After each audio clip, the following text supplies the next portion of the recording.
Buenas tardes a todas las personas que se conectan ahora con la Feria Internacional del Libro de Bogotá. Hoy es un día muy feliz para el sector editorial. Vamos a celebrar la vida de Lili de Ungar, que está próxima a cumplir 100 años. Su emblemática librería, la Librería Central, ha acompañado la vida de muchos bogotanos y colombianos. Y para hacer este recorrido, pues vamos a compartir un espacio con sus familiares. Y bueno, también nos acompaña Marianne Feldman, que estuvo hasta hace poco como embajadora de Austria aquí en Colombia. Entonces, bueno, espero que disfruten esta conversación. Los dejo entonces con Mario Jurcic, director de la programación de la Filbo, para que también se quede con la palabra dándoles la bienvenida. Mario, estás en silencio, Mario. Ah, Buenas tardes a todas las personas que se conectaron con este evento. A mí me da particular gusto hacerlo porque creo que estamos llegando a una especie de celebración pocas veces vista. Hasta antes de la pandemia, me acuerdo, doña Lili seguía yendo a la librería. Tenía en ese momento 98 años y yo diría, sin casi temor a equivocarme, que probablemente era la librera más veterana en todo el ámbito de la lengua española y a lo mejor, quién sabe, en el mundo entero. Entonces, celebrar los 100 años de doña Lili no es solo celebrarla a ella, sino también la historia de una librería que ha sido decisiva en diferentes tramos de la ciudad. La historia de la Central es también la historia de los inmigrantes austríacos en Colombia, que ha sido muy importante. Entonces, yo quisiera que arrancáramos por ahí, cómo llegaron Lili y cómo llegaron Hans a Colombia y cómo se conocieron aquí, por supuesto. No sé quién de ustedes quiera tomar primero la palabra. Pues si quiere empiezo yo, Mario. Yo soy Elizabeth Ungar, la hija de Hans y Lili. Hans y Lili llegaron en 1938 y 1939 respectivamente, no se conocían. Llegaron pues por las mismas razones, huyendo de la guerra, ambos austriacos, ambos de Viena, pero como digo, no se conocían y acá se conocieron en un tren a Útica. Hicieron una vida juntos muy larga, una vida de un matrimonio muy largo, donde compartieron no solamente pues a su familia, a mi hermano que es el papá de Paula, Luisa y Antonio que están acá con nosotros, sino además hicieron junto ese proyecto de vida que es la Librería Central, que en su momento también ha sido la Galería de Arte El Callejón y todo un proyecto cultural para la ciudad de Bogotá y yo me atrevería a decir que para Colombia, que ha marcado una historia y que les permitió a ellos rehacer su vida en un país que les era totalmente extraño, en un país que a pesar de las dificultades los acogió. Y digo a pesar de las dificultades porque Colombia nunca ha sido y no era en ese momento un país demasiado acogedor para los inmigrantes y particularmente los inmigrantes judíos, pero realmente aquí pudieron rehacer sus vidas desde todo punto de vista y dedicarse a una labor que ha dejado marca en el país y que esperamos pueda seguirlo siendo y que de todas las generaciones que han pasado por ahí la recuerden. Marian, tú dirigiste un libro que es una historia de la inmigración austríaca a finales de los años 30, de la cual Lili y Hans fueron pues protagonistas indudables. Pero ¿quiénes más vinieron en ese grupo de personas que en muchos casos no se conocían y que aquí no solo entablaron lazos de amistad, sino que hicieron contribuciones fundamentales a la historia de Colombia y no solo en el campo cultural? Bueno, aquí lo que hay que tal vez mencionar, porque fue realmente un caso impresionante, fue el grupo de artistas que vino para las celebraciones de los 400 años de Bogotá. Una gran bailarina, Gertrude Bodenwieser, tenía su equipo de baile y aquí estaba una pareja en realidad en Venezuela de humoristas que después se hicieron muy famosos en el cabaret.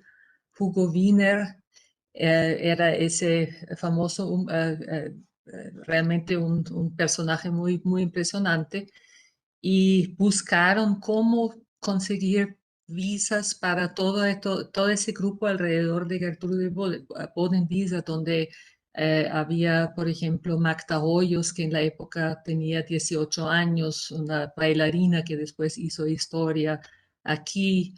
Eh, había cantantes de la ópera que después volvieron a Austria. Eh, Quien les ayudó muchísimo fue el papá fue Koloman. Carl Brunner. ¿Perdón? Perdona, Marian. Carl Brunner. Ca- sí, sí, claro, fue Karl Brunner Lehnshtein, que el urbanista que ya estaba aquí y que era también cónsul de Austria y quien hizo todo ese trabajo con la alcaldía de Bogotá y eso fue casi un milagro que en la mitad de los años 40 todavía pudiera venir un grupo que eran más de 20 personas que vinieron todos de barco y habían preparado una revue, como se llamaba en la época, o sea, un show que se llamaba Vamos a Colombia. Habían preparado todo eh, con su parco español, una preparación la iban a mostrar en los 400 años y lo que pasó fue que ellos no pudieron sacar sus maletas en la época, la DIAN de la época no les dejó sacar toda la vestimenta que necesitaban y eso probablemente les salvó la vida porque había una tribuna donde estaba el presidente de la República, abajo iba a haber el desfile y se desgobernó un avión y cayó casi encima de la tribuna y mató a varias personas. Entonces, cuando la primera vez se pudieron presentar fue una semana después y fue con una presentación musical que ya era in memoriam de las víctimas. O sea, en realidad esa gente se salvó dos veces de la muerte que les esperaba si les hubieran quedado en Austria y también aquí si se hubieran podido desfilar. Bueno, yo no sé si Antonio y Paula comparten la pasión historiográfica de Luisa. Eh, no he hablado nunca con ustedes de eso, en cambio con ella sí eso. Luisa, a ti te ha interesado mucho pues indagar en la historia de tus abuelos, en la forma en que empezó la librería. ¿Qué relato nos puedes hacer de cómo fueron esos primeros años de la central que inicialmente estaba en un callejón que hoy en día no existe, que era, pues, digamos, existe por supuesto el lugar, que era el famoso pasaje que quedaba ahí al lado de la plazoleta del Rosario, Hoy en día ya Pasaje Santa Fe. el pasaje Santa Fe, y luego la librería la pasaron pues al Parque Santander. ¿Cómo eran esos establecimientos? ¿Qué pasaba en ellos? ¿Por qué empezaron a despertar tanto interés en los lectores bogotanos? Hola Mario, gracias. Pues ahí hay otro elemento muy interesante también relacionado con lo que señalaba Mariane y era el Comité de los Austriacos Libres, que si no estoy mal, Mario, tú lo señalas en un artículo que escribiste sobre la biblioteca de Hans Ungar. El Comité de Austriacos Libres tiene una historia muy interesante porque genera un lugar de reunión de austriacos y, digamos, amigos de austriacos que se dedicaron a apoyar, a tratar de apoyar desde Colombia en lo que pudieran a movimientos de resistencia de diferentes niveles de lo que estaba pasando en Austria. Y señalo eso porque es interesante darle la connotación política que tuvo este grupo de migrantes y que se empezó a reunir en torno a la central y, como hablábamos en algún momento, también en torno a la librería Buchholz, aunque esa es otra historia muy distinta. Pero pues son dos librerías de migrantes que generaron un movimiento de reunión importante de personas que llegaban aquí huyendo muchas por diferentes motivos, algunos por sus orígenes judíos y otros no, como por ejemplo Guillermo Wiedemann, quien fue visitante frecuente de la librería y quien fue una de las personas responsables de que por primera vez llegaran a Colombia importantes libros de lo que en ese momento era arte contemporáneo, ahora arte moderno, en el mundo. Por ejemplo, Guillermo Wiedemann tenía una amistad, un amantazgo importante y de largo alcance con Alma Mahler, quien fue un personaje muy importante en la Viena de los años 20. Y fue a través de estos cruces, o como decía también Mariane, con relación a Gertrud Bodenwieser y las personas que llegaron con ella, que se generó una oleada de influencia y de diálogo a través de lo que empezó a pasar en la librería. Entonces, como señalar ese punto de encuentro. Sí, tal vez podría complementar ese comité de los austríacos libres, fue realmente importantísimo y Colombia fue prácticamente el inicio de este movimiento que lo hubo después en toda América Latina. Había comités de austríacos libres en Chile, los había en Brasil. No siempre con mucha facilidad porque eran vistos casi que dependiendo del país. En Brasil, por ejemplo, el servicio secreto los tenía a todos mapeados. Por dónde iban, se sabía dónde estaban porque ellos no sabían cómo ellos iban a estar activos políticamente, ¿no? Hay que mencionar una pareja importante en ese comité, los Lichtenberg, a quien yo tuve la dicha de conocer en Austria. Ya eran muy mayores, era una pareja de socialdemócratas. La esposa, ambos eran pintores, hubo una exposición en los años 70 de emigrantes, artistas en el Belvedere en Viena, donde ellos estaban presentes solamente con maravillosos paisajes colombianos, y ellos en algún momento organizaron aquí una colecta, o sea, hubo varias operetas que se presentaron en el Teatro Colón, cuyo el resultado de las ventas se utilizó después para mandarlo a la resistencia, a la Cruz Roja en Inglaterra, para apoyar la compra de unas ambulancias. O sea, desde aquí de Colombia se tenía muy presente lo que estaba pasando en Europa, y hubo mucha solidaridad. Es impresionante cuando uno ve los programas, ¿no? Con Mario descubrió el programa, por ejemplo, del Fledermaus, ¿no? Del murciélago.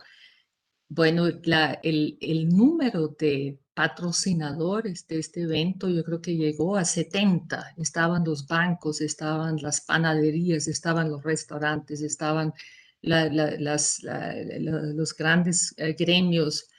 Entonces, realmente este grupo consiguió movilizar la sociedad colombiana y al punto de que, por ejemplo, que es una cosa que solo la hubo en Colombia, que yo no sé, que yo sepa en ningún otro país, las identidades que expedía el Comité de los Austríacos Libres era reconocido como documento oficial. Hay que pensar que durante 7 años Austria dejó de existir y simplemente un judío o no judío, un austríaco emigrante que no quería nada con la ocupación nazi, tendría que haber ido a la embajada de la Alemania nazi para pedir un nuevo pasaporte, porque no había cómo conseguir un documento.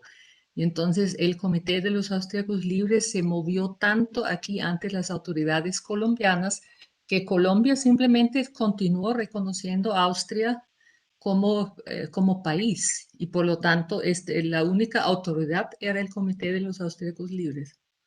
Mario, yo quisiera un poquito adentrarme en ese tema que mencionó inicialmente Luisa y después Mariane, em, que es el sentido político también de la Asociación de Austriacos Libres. Y lo menciono no solamente porque era una forma de sentar un precedente y mandar el mensaje que no tenía nada que ver con el nacionalsocialismo y con el nazismo en general, pero también, digamos, ese espíritu o esa fascinación por la política de mi padre, de Hans, que fue lo que permitió de alguna manera que la librería se convirtiera en un sitio de encuentro, también por su ubicación urbanística en el centro de Bogotá, un centro de encuentro de políticos, de personas vinculadas con el poder económico, con el poder social, pero también con estudiantes que en ese momento también estaban comenzando un activismo y como un interés en los temas culturales. Entonces hay como un punto de encuentro que le permitió, repito, a la librería convertirse en ese centro, en ese punto de encuentro de políticos y de personas que por sus intereses, por sus actividades artísticas, culturales, políticas, de la vida pública y de la vida, digamos, de los negocios, encontraron ahí unas puertas abiertas para el diálogo y el intercambio de ideas. Bueno, Paula y Antonio no pudieron por edad haber conocido la librería ni la del Pasaje Santa Fe, ni por supuesto la del Parque Santander. Pero a mí me gustaría que nos contaran eso de que los abuelos de La del uno Parque tengan una Santander, librería. sí, la del Parque Santander, sí. ¿Tú la alcanzaste a conocer? Sí, sí, Sí, yo sí, también. claro, tenemos varios recuerdos. Lo que pasa es que estuvo en 2 lugares en el Parque Santander. Ah, bueno, Entonces los recuerdos que yo yo estaba tengo pensando son, en la vieja casa que quedaba en el costado exacto, en donde oriental. es el Banco de en donde, sí, sí, sí. El Museo No, del la Oro. del edificio de Bianca. Sí, listo, sí. ¿Y eso? Ujú. ¿Y cómo recuerdan cómo era esa librería? Pues yo tengo muchos recuerdos de esa época. La librería, pues para mí era un lugar enorme y fascinante. Cuando íbamos a pasar allá las tardes con los abuelos era maravilloso porque, bueno, primero los pasillos, que además cuando yo tenía, yo qué sé, 7, 8 años, eran una cosa gigante, pero efectivamente pues era una librería muy grande. Tanto así que uno se perdía y se sentaba por ahí en el piso. Me acuerdo ese piso de linóleo gris de la librería y estar uno ahí sentado horas mirando libros y perdido. Y ya cuando empezaban a apagar las luces nos empezaban a llamar y nos íbamos. Em, pero además la librería tenía marquetería para la Galería El Callejón. Entonces, también parte del plan era meterse a la marquetería a jugar pues hacer cosas con el cartón paja y con los marcos, pero además era distribuidora de revistas, entonces uno siempre tenía la primicia de todas las revistas, incluyendo las revistas de niños que en ese momento pues claramente era nuestra principal, no había internet, entonces era todas las revistas de ese momento teníamos acceso privilegiado y en el fondo estaba la tienda de discos, entonces con cascos para oír, entonces también, digamos, mi especial, bueno, nuestro especial gusto por la música, yo creo que también tiene mucho que ver con haber tenido acceso a esos discos, que era el único lugar donde había muchos discos, porque mi abuelo se dedicaba a viajar una vez al año y a traer discos y libros, pues con una curaduría eh, muy especial. Entonces, digamos que sí, para mí. Y además, otra cosa que creo que es también para mí un recuerdo muy especial es que a mi abuelo siempre le gustaba mucho estar como en contacto con la calle del centro. El centro le gustaba muchísimo. Entonces siempre había un momento de esas tardes que pasábamos en la librería en donde nos invitaba a tomar, a comer pan de bono en la panadería de al lado de la librería y sobre el Parque Santander, que ahora está lleno de tiendas de souvenirs. Pero en ese momento pues uno salía, le compraba dulces a una señora de la calle que ya era amiga de ellos, que la señora todavía está ahí vendiendo dulces, la misma señora, increíblemente, o la hija que es igualita, pero creo que es la misma señora de moña de pelo blanco, y después uno se metía a la cafetería del lado a comer pan de bono, a no hablar mucho porque él era muy silencioso, pero era una compañía muy cálida y era como estar juntos observando el mundo con él al lado, era una cosa muy maravillosa esas tardes que pasábamos en la librería. No sé, Toño, qué recuerdos tenga. Sí, pero No, Antonio, yo te igual. quiero hacer la pregunta de otra manera. Sí. Estaba la librería, por supuesto, pero también la librería dio pie a una, y esto lo digo con conocimiento de causa, una de las bibliotecas privadas más importantes que ha habido en el siglo XX en Colombia. O sea, ¿en qué momento? Bueno, evidentemente de jovencito no creo que supieras que ibas a acabar dedicándote a la escritura, pero ¿en qué momento hiciste conciencia de que esa biblioteca de tu abuelo era un sitio muy peculiar?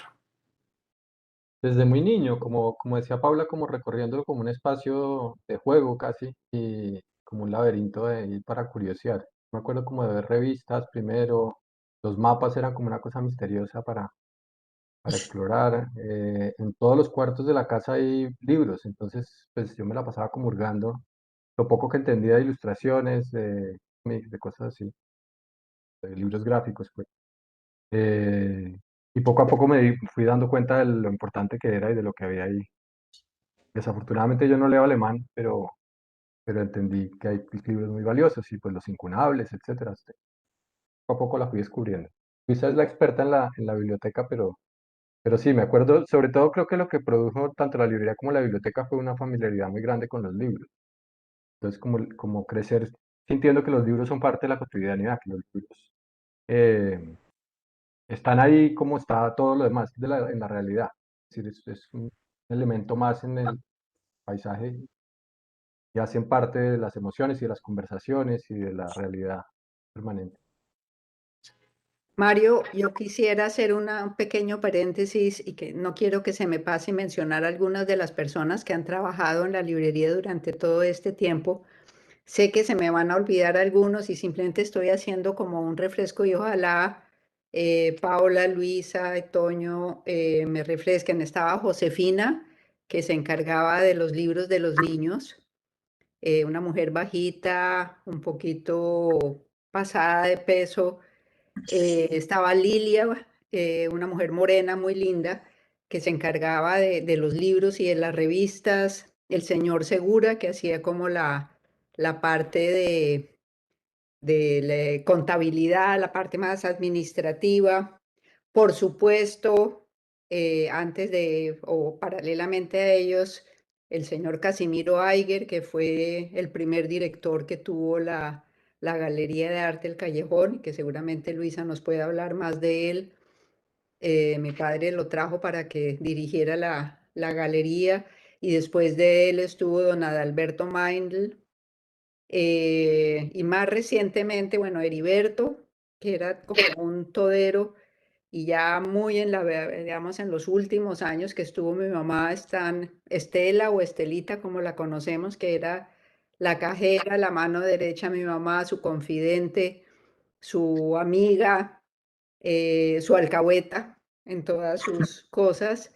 Y Luis Enrique también que duró más de 40 años con nosotros, pues con la librería, acompañando a mi mamá. Estos son los que se me ocurren, pero por supuesto que hay otros tantos, pero sí, no puedo dejar pasar este momento además para agradecerles a ellos la compañía, el apoyo y la lealtad con la librería y con Hans y con Lili. Sí. Elizabeth, bueno, y como lo recuerden ustedes, yo me imagino que en la librería siempre estaban Hans y Lily todo el tiempo, pero asumo que había una división de tareas que hacían ellos. ¿Quién se ocupaba de qué en la central? Bueno, No pues sé. recuerdos que yo tenga, aunque posiblemente a Gigi no le gustaría que yo diga lo que voy a decir, pero pues ella tenía la memoria de absolutamente todo y ella era la ejecutiva. O sea, la librería funcionó y existió gracias a la inteligencia extraordinaria de mi abuela Lili para los negocios, para la vida pública, para las relaciones interpersonales. Entonces, pues realmente siempre hemos dicho que si mi abuela Lili hubiera tenido tal vez en otra unas circunstancias diferentes en su vida, pues habría sido primera ministra o algo así, porque realmente tiene unas capacidades extraordinarias en muchos niveles interpersonales, de una generosidad extraordinaria. Bueno, y mi abuelo Hans, pues le ponía, por supuesto, pues todo el fondo de pasión por el conocimiento que había siempre en la librería y que era lo que atraía a tanta gente. Pero lo que iba a contar que tal vez no, a Gigi no le gustaría mucho, es que mi abuelo Hans, pues era muy despistado, despiste que creo que heredamos muchos de nosotros. Entonces no se acordaba mucho de los nombres de la gente. Entonces él quería mucho a los clientes, tenían bastante, pues obviamente sabía quién era quién, pero los nombres se le borraban y siempre había un momento en el que venía alguien hacia ellos a saludarlos y mi abuela muy rápidamente y muy ágilmente le soplaba el nombre de la persona y así él quedaba muy bien y saludaba con nombre y apellido a todo el mundo, pero pues ella era, o sea, yo creo que esa escena resume muchas cosas de cómo funcionaba esa relación, como de ella siempre detrás apoyándolo y él como también siendo esa cara, la cara visible, digamos, pero pues también era una sociedad muy, que funcionaba muy bien, porque en ese sentido, digamos, de repartirse las labores y apoyarse mutuamente. Eso de los roles, yo estaba pensando en la agenda de Gigi, tenía como una agenda donde anotaba todo lo que, para acordarse de todo lo que iba a hacer, eso yo lo heredé, pero cosas también que se repiten cada día las anotaba y era un caos aparente y todo funcionaba perfecto. Rellenaba hasta el último rincón de la hoja con lo que iba a hacer, em, siendo la ejecutiva y teniendo toda la librería en la cabeza, ¿no? Manejando todo a partir de esa libreta hecha a mano. Sí, esa libreta la conocemos, ¿no? Que la tenía en la casa al lado de la cama y tú le preguntabas en cualquier momento, cualquier teléfono, cualquier persona, y inmediatamente lo encontraba, ¿no? Yo tal vez tengo que dar un poco de mi persona, de cómo conocí a tus papás, Elizabeth y sus abuelos, que fue también peculiar porque yo iba a ser embajadora la primera vez en 1999 en Colombia y me llamó la entonces secretaria de Estado, Benita Ferrero Waldner, y me dijo, Mariane, tú vas a como embajadora a Colombia, tú tienes que conocer una pareja que está en este momento en Viena y yo te voy a introducir a ellos y los tienes que conocer y tú vas a ver, a través de ellos vas a conocer toda Colombia. Y así fue. Ellos estaban en una posada, en una pensión, donde siempre se quedaban en pleno centro de Viena. Los invitamos a nuestra casa en Hitzing y nació una gran amistad que la tenemos hasta hoy y lo sentimos realmente tanto Hans como Lili como familia. Así es que yo con mi hija vinimos esta semana porque queremos hacer como la anticipación de los 100 años de Lili. En este momento está Luisa, mi hija, con Lili en su casa, cuidándola. La queremos mucho. Y algo que yo creo que todos los que iban alguna vez a la librería van a tener como primera imagen es Lili frente a la caja, sentada siempre ofreciendo un café, ofreciendo dulce y manzana cortada que ella tenía allá. Yo creo que ese era como un highlight, ¿no? Uno iba allá a buscar libros y al mismo tiempo tenía un treat muy especial de ella. Obviamente por la librería pasaba un montón de gente, pero ¿quiénes eran los amigos de Hans y de Lili que, digamos, trascendían como el ámbito de la librería y ya era una amistad más privada, más que se desarrollaba en las casas? Hans creo que le gustaba mucho hacer tertulia, entonces me imagino que en la casa de la Cuarta con 79 pasaba mucha gente por allá. ¿A quiénes recuerdan ustedes esos, vamos a llamarlos visitantes ilustres, que alguna vez estuvieron ahí? Uy, tantos, Mario. Alfonso Palacio Rudas, escritores. Una vez estuvo, pues que yo me recuerde, una vez estuvo García Márquez. em, Uy, no, es decir, ellos tenían una rutina, no una rutina, y lo digo, lo digo no con el sentido negativo que puede tener la palabra rutina. Ellos hacían los domingos en la tarde unas onces maravillosas donde invitaban a, no sé, 15, 20 personas los domingos, más o menos una vez cada 6 semanas, una cosa así.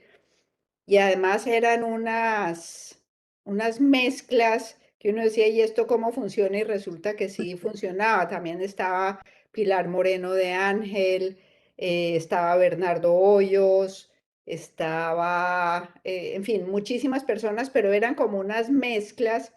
También los embajadores austriacos que llegaban eran bienvenidos ahí e inmediatamente se relacionaban con personas de Colombia, de Bogotá, y tenían una vida social en ese sentido muy activa, muy diversa además, em, que se celebraba los domingos, pero también en otro tipo de reuniones sociales.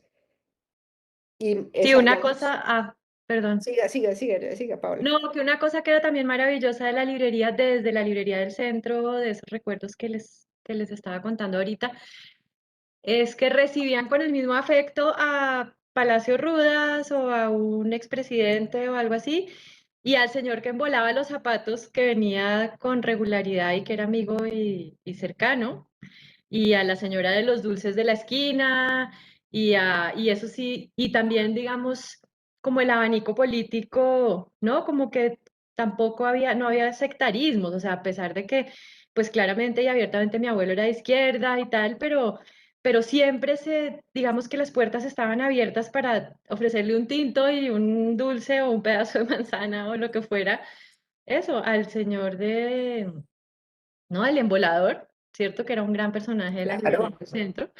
Pero pues sí, no, digamos que creo que eso también es algo que aprendimos todos ahí en la práctica, ¿no? De la importancia del diálogo con todo el mundo y de las puertas abiertas para todo el mundo. Hoy en día uno se encuentra con muchas personas que ya son adultas, obviamente, y que nos cuentan o que le decían a Lili hasta que fue a la librería, hasta que, digamos, vino la pandemia y dejó de ir a la librería, pero siempre que cuando eran niños los llevaban a la librería y que allá fue donde aprendieron a leer realmente. Incluso algunos de ellos trabajaban, entre comillas, en Navidad, en la época de Navidad en la librería, y tienen recuerdos maravillosos sobre esos momentos. Gente que hoy en día, no sé, debe tener, pues, no sé, 40 años, cosas así, y que tienen ese recuerdo, porque sus padres los llevaban y algunos de ellos incluso llevaban a sus hijos, o sea, los nietos de los padres que comenzaron a llevarlos. Luisa y Antonio, cuando ustedes pues empezaron a mostrar signos de que en el caso de Luisa pues quería dedicarse al arte y tú, Antonio, a la escritura, ¿cómo fue recibido eso por los abuelos? Pues en general no estaban muy de acuerdo con que nos dedicáramos a las artes, muy aterrizados, les parecía que con eso uno no iba a vivir bien económicamente y tenían razón. En general no les parecía una buena opción. Es mi experiencia con él. Claro, al tiempo yo, por ejemplo, pues mi gran influencia fue esa biblioteca y todo esto que estamos hablando. Entonces era esta sensación de mezcla extraña de tener todo ese alimento impresionante pero una cosa muy aterrizada de mi abuela clarísima, por ejemplo, de que no era muy recomendable para nada. No sé, Antonio, cómo es su experiencia. Pero Sí, yo digamos, estudié era, arquitectura, sí. no, simplemente tomaban cartas en el asunto, quiero decir, decía, Luisa, no te dediques a las Claro, artes. claro, además mi papá murió cuando nosotros éramos niños pequeños y mis abuelos, no solo por eso, pero eso también tuvo una influencia muy fuerte. Fuimos pues muy cercanos y tuvieron una influencia muy directa en nuestra formación y claramente no les parecía tan bueno. Después, los últimos años, mi abuela me manifestó varias veces estar orgullosa y contenta y muy interesada. Yo estoy en este momento ¿me oyen? Sí, Sí, claro, Sí, sí, sí, sí. perfectamente. En Viena, precisamente, aquí haciendo un proyecto que tiene que ver con migraciones austriacas en Colombia. Y antes de venir estuve hablando largo con mi abuela y estaba muy contenta de que viniera y muy interesada en el proyecto, claro que sí, pero en general no. Y en tu caso, Y Antonio, ¿cómo pasó todo? yo estudié arquitectura, entonces tuve unos años de que estaba muy contenta mi abuela. Mi abuelo no se metía en esas cosas, mi abuelo que observaba el mundo, pero mi abuela que era muy práctica y muy, ustedes la conocen, echaba para adelante y con, si no se me ocurre ahorita una expresión justa, con tanta fuerza vital, ella sí opinaba y pues estaba feliz de que yo fuera arquitecto.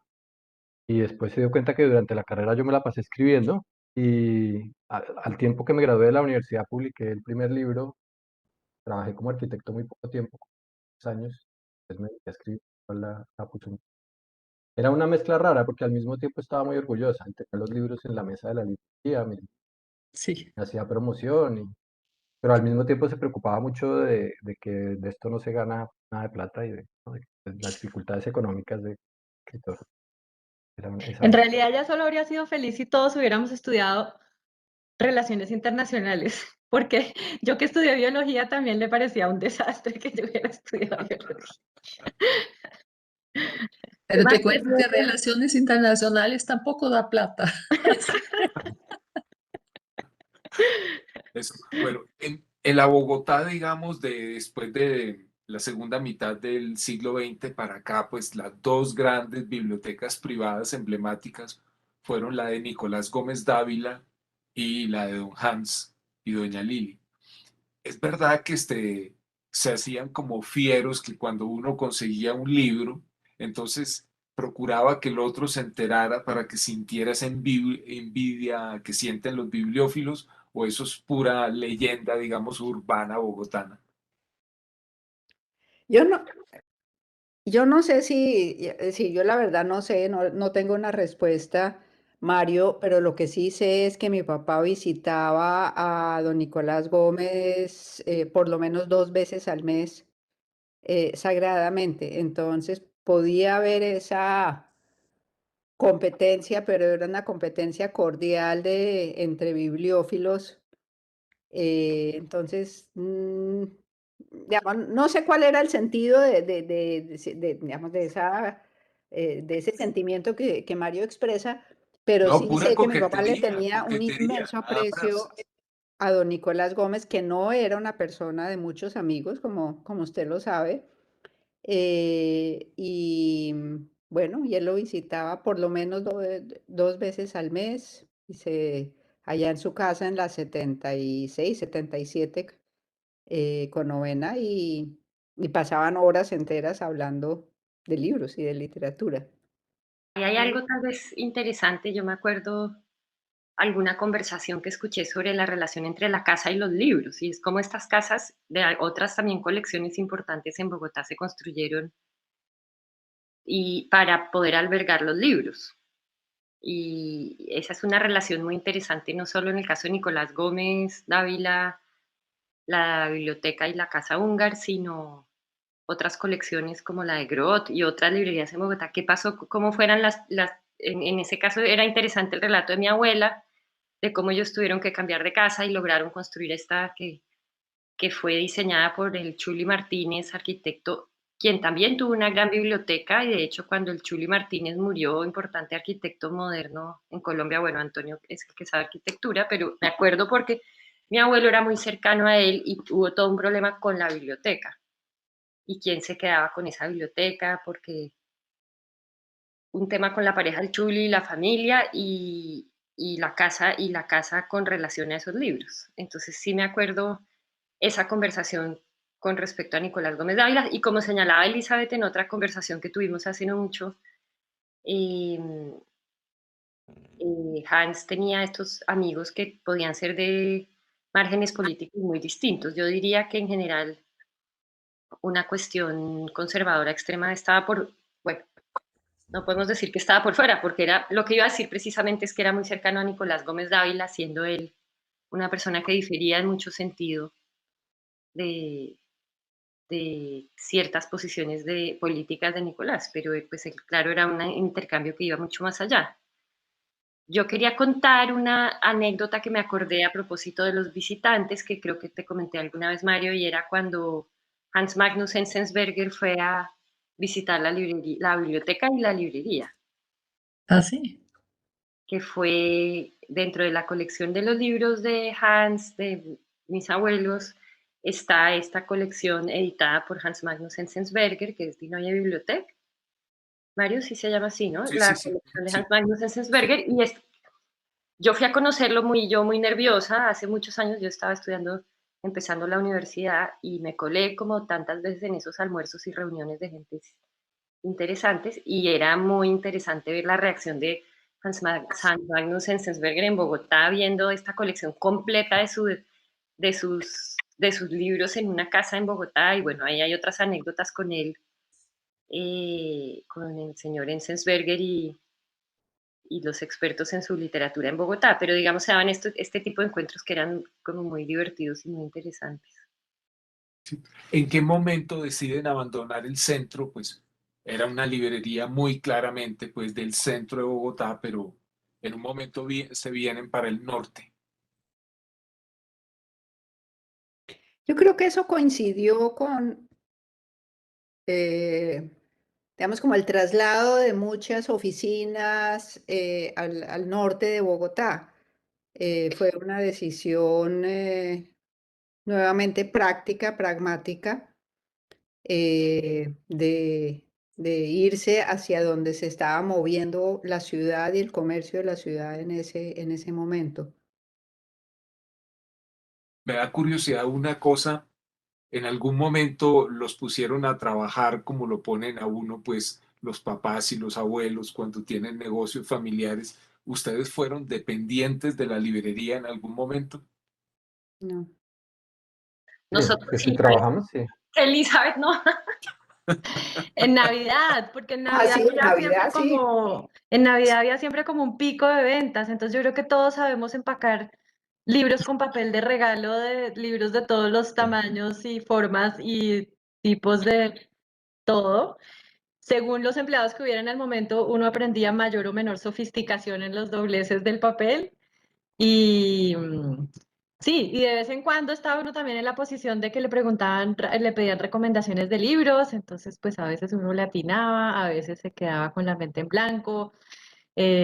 Sí, yo creo que en Navidad todos en algún momento estuvimos ahí en esa situación de, pues, de estar trabajando en la librería y ver a mi abuela en acción y ver como el día a día del asunto en Navidad, que era un periodo muy particular porque era un tráfico pesado en la librería en esa época, en esos momentos. Luisa, ¿tú recuerdas algo de esas etapas de vendedora de libros navideña? Me acuerdo que de niña me pusieron varias veces en la librería, estando yo muy chiquita, en la librería del centro, a cuidar que nadie robara libros. Creo que desarrollé, y tal vez algunos de ustedes también, sí, un rechazo muy profundo a la gente que roba libros. Se me quedó por allá guardado, y alguna vez que salí hace años con un editor colombiano, íbamos caminando y nos encontramos con su padre, que es escritor, y el padre dijo: ah, Ungar, yo robaba libros en la librería. Y yo me quedé seria y le solté un comentario que se me salió así como odioso, porque no podías. Yo estaba programada desde niña para cuidar que nadie se robara los libros, y no podía con esta. Pero bueno, con respecto a eso hay otras historias también de Sí. la librería, pero a mí sí Y me acuerdo. Antonio, tu corta, pero espero que fructífera labor como vendedor de libros, ¿recuerdas algo de esa etapa? Eh, Solo quería anotar lo que dice Luisa. Había gente que mi abuelo sabía que se robaba libros. Cuando el que se los robaba valía la pena y se los iba a leer y era alguien que valía la pena, digamos que le cogía a uno y le dejaba que se llevara a los demás. Era como guardaba las apariencias diciéndole que no robara libros, pero sabía que robaba más. Yo me acuerdo de lo que dice Paula, empacar libros en todos los formatos. Era en Navidad sobre todo que se empacaba, que se vendía en la librería. Y también sí, la aventura de recomendar, que es, pues, yo me sentía como feliz cada vez que podía decir, no, tal libro no, este otro, o si ha leído de esa tradición, ¿porque no se lee esto? O si ha leído norteamericanos, le hace esto. Eso me pareció un rico, como el trabajo de librero, librero. Pero en Navidad el trabajo era como de carnicería, era empacar y despachar. Y eso. Ahora que incluso mi mamá hasta hace relativamente poco Sí, empacaba los libros. sí, eso. Mi papá yo Mariana, creo que nunca empacó un libro, pero ella sí. muy típico. Ah, Sí, bueno, pero hay otra habilidad que creo que todos desarrollamos en algún momento y que también es linda, digamos, es lindo mencionarla por el espíritu de la librería, y es que mi abuela prestaba libros, ¿no? A gente que eran estudiantes varados o visitantes interesados. Ella no, ella decía, no, no te preocupes, yo te lo presto, pero entonces el libro prestado pues había que forrarlo en papel, en papel, ¿cómo se llama ese papel café? Como de embalar, sí, papel craft. y en Sí, papel craft. sí. Entonces ella era muy hábil también en forrar libros en papel craft para prestárselos a sus clientes, o a sus no clientes, digamos, a sus visitantes. Sí. Bueno, yo hace unos años, pero además esto creo que pasó hasta hace muy poco. eh, Sé que a Lili le gustaba mucho ir a cine y que pues creo que hasta antes de la pandemia al menos una vez a la semana iba a cine. ¿Ustedes comparten esa pasión cinematográfica de Lili? Sí, yo soy muy cinéfilo, sí, sí, sí. Afortunadamente, las plataformas hacen que uno vea el cine ahora en la casa, puedes coger lo que quieras rápidamente. Mm. Sí, bueno, pero Experiencia de ir al en el cine. pasado fuiste a cine con tu abuela o con tus dos abuelos. No, ya mayor, la llevé como a cine, ya siendo ya muy vieja, 2 veces fui a acompañarla a cine, no, pero no, siendo más joven, no. Sí, Sí, yo también más, más. digamos, más recientemente la llevaba ahí al cine que quedaba cerca o que queda cerca de la librería, a Cinemanía. Y sí, le gustaba el cine, pero sobre todo le gustaba no estar sola en la casa, entonces cualquier actividad que le permitiera salir de la casa le parecía maravillosa. Y creo que eso es lo que le daba más duro de la pandemia. Yo creo Además, que era una mujer, o es una mujer muy sociable, muy, muy sociable, que tenía invitados a almorzar prácticamente todos los días, invitaba a gente a almorzar a su casa, y también era pues muy generosa. Entonces invitaba a gente, amigos y no tan amigos a almorzar, y afortunadamente pues las personas que la han acompañado en la casa, pues aprendieron a que mi mamá llamaba a las 11 de la mañana y decía, voy a ir a almorzar con 3 personas, y y todo funcionaba perfecto. Entonces, sí, Yo quería decir que ella también como mi abuelo era muy interesada en el teatro y cuando era todavía el Festival Iberoamericano de Teatro Grande, yo una vez fui con ella a ver una obra del Burgtheater, que es un teatro del cual mi abuelo era muy fan siendo joven aquí en Viena. De hecho, tenía muchos relatos sobre el Burgtheater y buena parte de la colección de los libros de la biblioteca en alemán son sobre el teatro en Viena. Y yo fui con mi abuela Lili a ver el Burgtheater, yo trabajaba en el Iberoamericano de estudiante, traduciendo y cosas, y fuimos con un director de teatro austriaco del Schauspielhaus. Pero bueno, él, yo lo vi aquí en Viena y todavía se acuerda. Claro, era una obra muy contemporánea que me acuerdo tenía unos flash de luces que le disparaban hacia el público todo el tiempo. Mi abuela pues va a cumplir 100 años, entonces aunque esto fue hace mucho, mi abuela ya era una señora mayor, como siempre muy crítica y muy abierta a lo nuevo. Ella siempre tuvo amistades de todas las edades, no tenía, no, nunca intentó, no sé, jugar el papel o el rol que le correspondía por su edad, le parecía ridículo, hacía unos chistes buenísimos siempre sobre eso, muy genial y se mantuvo siempre muy joven y seguía, todavía hace chistes sobre su edad y entonces fuimos al teatro, ella muy abierta, pero se terminó y yo sí en un momento empecé a sentir, bueno, esto ya estuvo un poco demasiado rudo. Para mí también era una cosa como que no me gustó mucho y que era violenta un poco y se terminó y se voltea Ayran Berg, que es el director de teatro, y dice, ¿cómo les pareció la obra? Y Ayran hace unos meses me contó aquí que mi abuela se volteó y le dijo, nosotros dijimos difícil, ¿no? Y mi abuela dijo, en alemán, dijo, pero los actores fueron fabulosos. Él, aber die Schauspieler waren wunderbar. Y era como, todavía él se acuerda de esto tan genial de esta señora capaz de encontrarle como el tiro a la cosa. Y quería contar otra cosa también. Cuando surgió el Transmilenio, mi abuela empezó a decirme, yo quiero ir a montar en Transmilenio, yo necesito conocer el Transmilenio. Y a mí esto siempre me pareció genial porque ella también, eso es una cosa muy de acá, pero ella no le importaban esas cosas, ¿sabes? Por ser una señora de cierta edad o en un cierto rol social, pues ella no le importaba y le parecía genial. De hecho, a nosotros de niños nos llevaba a Melgar a comer pollo frito y se sentaba feliz a comer pollo frito en Melgar, igual como nos llevaban al Colón a ver ópera por su hermano Raúl Blayer, que fue patrón, se dice, ¿no? Sí, financiador de cosas de la ópera. Mi abuela en eso era muy atravesando las capas sociales con una cosa muy bonita y de respeto hacia el mundo. Y me insistió mucho en lo del Transmilenio, en que ella quería además hacer toda la ruta del Transmilenio como para dimensionar la Bogotá de ahora, porque siempre repetía cuando yo llegué a Bogotá, Bogotá tenía, ah, ella decía 350.000 habitantes. decía eso siempre, y de hecho, hace poco pensé, yo tengo que llevar a mi abuela a recorrer el Transmilenio, pero esa actitud siempre fue muy genial, como de no jugar un papel como un clasismo, que eso mismo hizo que siento siempre que mantuve una mente muy curiosa, muy abierta hacia las personas, las profesiones, las edades. Yo creo que eso es también porque los inmigrantes de los años 30 casi todos eran influenciados por la socialdemocracia austríaca entre los años 20 y 30, ¿no? Donde tienes Viena realmente como una ciudad casi que revolucionaria, ¿no? Que en 1920 acabó con el problema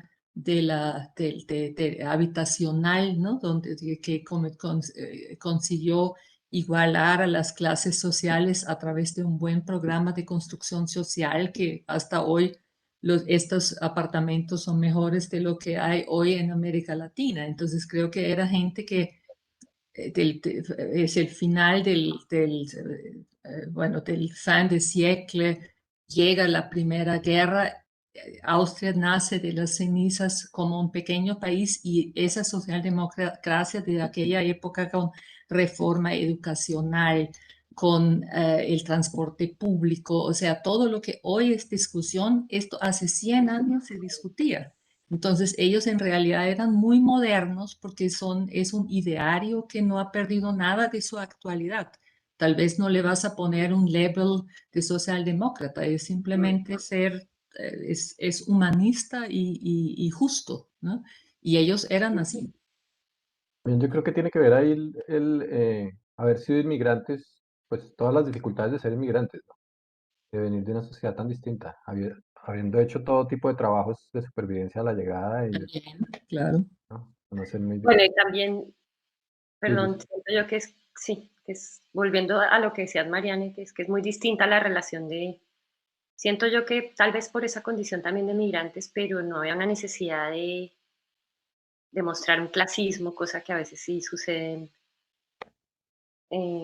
sí, en algunas escenas bogotanas, digamos. Yo no sentí nunca a mi abuela esa necesidad. Yo creo que hay una historia que no sé si yo la sé contar bien o si tal vez Elizabeth la cuenta, que siempre me pareció genial, cuando Lily cuenta cómo ella consiguió su primer trabajo, que en realidad se consiguió a través de un encuentro en un elevador en Medellín. ¿Quieres tú contarlo? Porque eso yo creo que muestra cómo ella era y en esa época tenía 17 años o 18 años, ¿no? Sí, sí, sí. Sí, esa historia es muy linda y es muy, muy Lili, muy, muy, muy Lili. Ellos llegaron de 17 años. Mi padre llegó solo y permaneció solo porque toda su familia murió en campos de concentración. Mi madre llegó su hermano había llegado un año antes y ella llegó después con su hermana gemela y su padre que murió en Bogotá. Yo no lo alcancé a conocer. Y ellos llegaron originalmente a Medellín y en Medellín pues tenían que hacer algo porque realmente llegaron con cero todo. Una maletica y absolutamente nada más. Y empezó a buscar trabajo y se encontró con un señor, personaje pues que ella no conocía y él la oyó hablando alemán y le dijo, ¿y usted qué hace?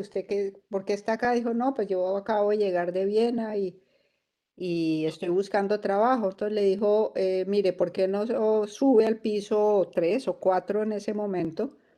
Golpea en la puerta y le dice que yo la recomendé, o que yo la mandé a que viniera acá. Entonces mi mamá subió, golpeó en la puerta, le abrió un señor muy elegante, con corbata, bien vestido, y le dijo, bueno, ¿y usted quién es? Entonces ella le dijo quién era y qué hacía, y pues mi mamá hablaba algo de inglés, español poquito, y hablaba alemán y este señor le dijo, bueno, ¿y usted qué sabe hacer? Ella le dijo, pues mire, yo la verdad es que no sé hacer nada, pero si a mí me pone a manejar un avión, pues yo me pongo a manejar un avión. Y eso es muy Lili. Es decir, Sí. es un ejemplo de su resiliencia, de la resiliencia de los dos, es un ejemplo de salir adelante sin importar cuál era el oficio que fuera a tener, porque de la misma forma, como este señor que resultó ser de la familia Chavarría, los dueños pues de lo que después se convirtió en Coltejer, y con quien se volvieron muy amigos, hubiera podido ser cualquier cosa y ella hubiera aceptado ese trabajo. Pero también su capacidad de adaptarse a, a todo. Es decir, esta era una familia burguesa de Medellín, dueños de una gran fábrica de textiles en ese momento, de telas realmente en ese momento. Y bueno, de ahí nació una gran amistad, incluso se volvieron compadres. Entonces, yo creo que esa característica, y eso lo mencionamos en una reunión que tuvimos con la Cámara del Libro hace relativamente poco, hace unas semanas, es la resiliencia. Mis padres son un ejemplo de resiliencia sin quejarse, que es la resiliencia, es decir, es de ver lo positivo, es la posibilidad de adaptarse, es la posibilidad de- de- del agradecimiento. Y la librería como tal también es un símbolo de resiliencia, porque pues, la primera librería vivió el 9 de abril, que casi la incendian, quedaba junto al edificio del Tiempo. Después cuando pasaron, digamos, la tercera librería que estuvo junto al edificio de Avianca, fue el incendio del edificio de Avianca, y la librería también era al lado, pero siempre fueron capaces de seguir adelante y de ver como las cosas positivas y sí, de salir adelante. Bueno, pues no sé a qué hora se nos pasó esta hora de conversación. Gracias, Marian, gracias, Elizabeth, gracias, Paula, gracias, Luisa, gracias, Antonio, por habernos acompañado acá. Creo que el cumpleaños es el 29 de agosto, los 100 años, ¿no? No, el 30 de agosto, mi padre cumplía el 29 de agosto y mi mamá el 30. Bueno, entonces, pues el 30 de agosto también celebraremos por todo lo alto la muy fecunda Celebraremos. vida de doña Lili y lo muchísimo que le han aportado a esta ciudad. Así que, en nombre de los colombianos, gracias a toda la familia por todo eso que le han brindado al país. No, gracias a ustedes por haber organizado eso. Gracias, Mariane, Paula, Toño, Luisa y mis hijas que están, mi hija Estefanía que está presente en esta conversación silenciosa. Y bueno, de verdad, muchas gracias a Filbo por habernos dado este espacio y honrar a Lili. Bueno, y que sean, espero que el próximo año, por estas fechas, estemos celebrando los 101. Eso esperamos. Bueno. Un abrazo Muchas a gracias. todos y a todos los amigos que nos están viendo, que ya mientras estábamos hablando me llegaron mensajes de amigos de Lili que están muy felices de Sí. este nuestro encuentro. Un abrazo. Gracias. Buenas noches a todos. Gracias. Chao. Gracias. Buenas Buenas noches. noches. Chao, chao. Chao, muchas gracias. Chao.